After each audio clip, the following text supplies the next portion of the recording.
think it sort of goes both ways there.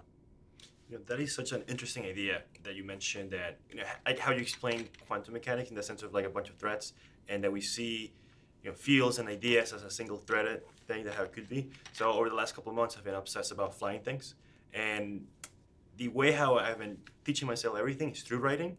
And one thing I've realized is that I'm always inclined to learn about the history and just teach myself everything about the history, because like you said, is that we went on a to put it in a more like GitHub way, it's like like you create a branch and we go all the way from there, and we never like merge to like other branches that could have happened.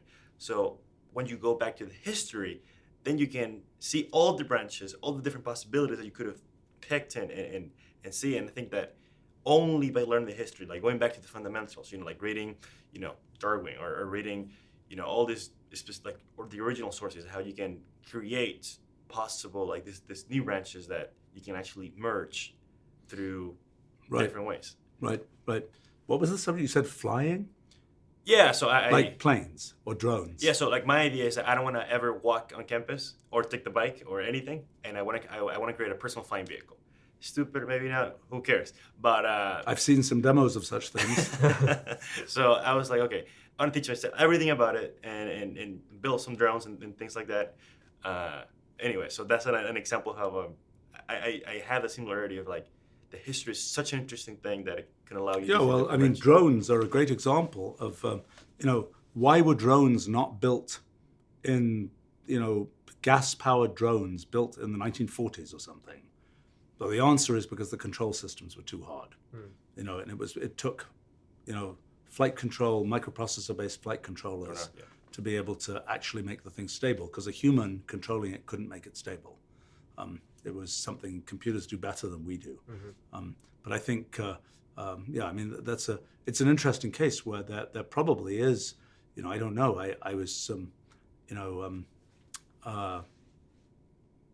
the Alexander Graham Bell, inventor of the telephone, right?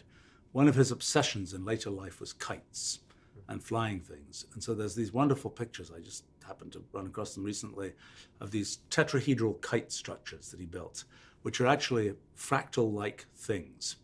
And I don't think anybody's looked at those again.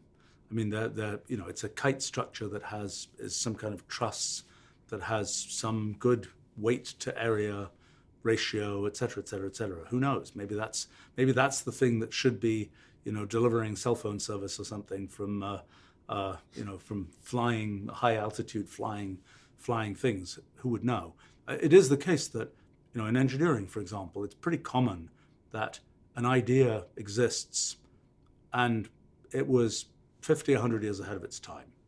And it could not be executed in the way that it was conceptualized at the time when it was first developed. I mean, the fax machine, now past history, but that had a 100-year predecessor. Just wasn't possible until there was microelectronics and so on. And I think, it is interesting to there's probably, people talk about, understanding engineering from biology, but there's also understanding engineering from engineering history, so to speak. Interesting. I was talking of flying. In around maybe 1900 or so, Lord Kelvin of the temperature scale fame famously said, "Heavier than air flight is impossible." Okay, which has been quoted as a goofy thing for him to say. I realized a few weeks ago what his conceptual framework for saying that was, which was he worked on the second law of thermodynamics.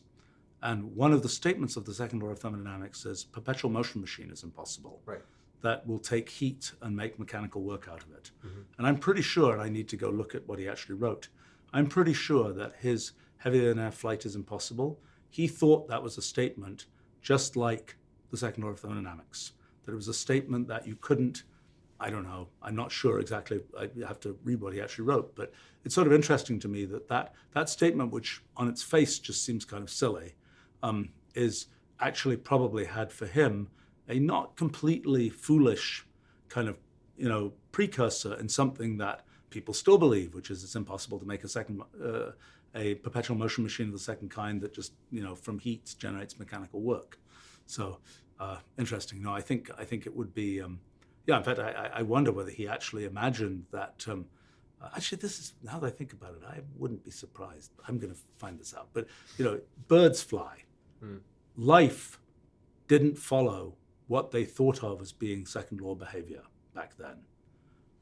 The fact that birds can fly and birds are alive might have meant that he thought that there was sort of a special exception for what would usually be true for things that were alive, which he thought there was for thermodynamics. I mean, confusingly enough, back in those days, there was this term vis viva, which is Latin for life force. That was what actually turned into kinetic energy. So that was what the name for kinetic energy was before it was called kinetic energy. Right. So that, of course, created another whole raft of confusion. When people did start in the late Victorian period there, people were talking about life forces and so on in connection with all kinds of spiritual, this, that, and the other stuff. And so that was another kind of entangled confusion. But now that I think about it, I bet Kelvin made that mistake because he thought that birds were a special case because they were alive. That's okay. That's a homework exercise for me to find out if that was true. But